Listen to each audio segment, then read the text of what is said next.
Alors, hier, j'étais à la galerie de la rue du Montparnasse, là, qui jouxte une cité des artistes. Et il y avait Ambre Castilla qui exposait, une dame d'un certain âge.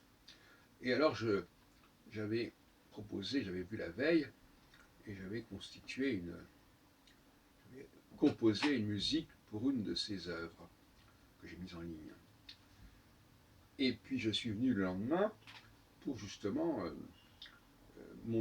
faire entendre cette musique pour le vernissage, qui eut lieu donc jeudi soir. Et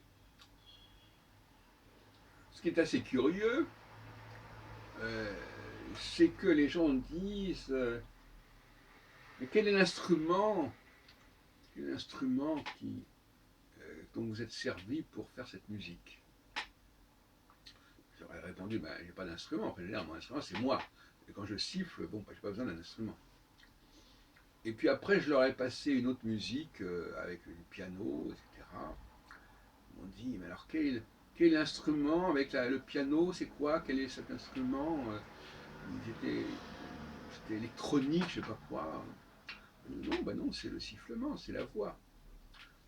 Et en fin de compte, les gens n'arrivent pas à comprendre qu'on puisse faire de la musique sans recourir à des instruments. Et notamment quand il y a ce qu'on appelle le son de la flûte, le son des instruments à vent,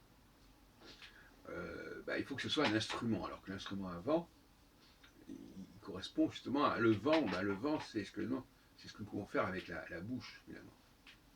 Hein, le souffle. Donc, tous ces instruments à vent ne sont que des substituts à tout ce qu'on peut produire par le son, par la voix, par la gorge, par le sifflement, etc. Et il est vrai que finalement, on n'a pas besoin des instruments à vent pour accompagner un piano.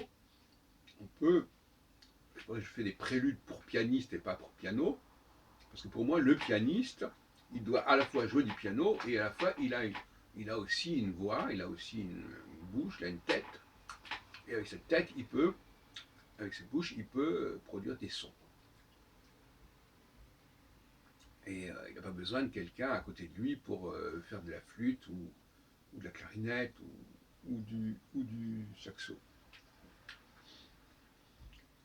Voilà, donc ce qui est intéressant aussi, en passant, il y avait une japonaise qui était là et qui m'a dit que ma musique lui faisait penser à la musique japonaise ou chinoise, la musique du Buto.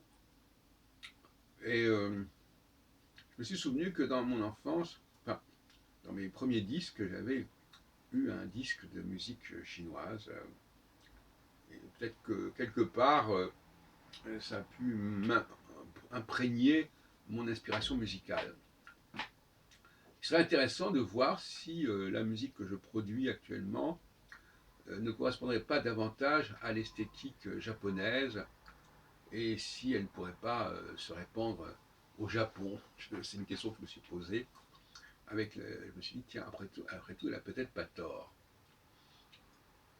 C'est pour ça que j'ai décidé de mettre un peu de musique buto sur le site musical que j'ai créé il y a déjà quelques temps, Muse Improvision, MUSIMPROVISION, auquel je vous renvoie pour écouter mes musiques et puis celles d'autres auteurs, d'autres compositeurs, surtout dans le domaine de l'improvisation, puisque improvision c'est un jeu de mots sur télévision, improvisation, musique, etc.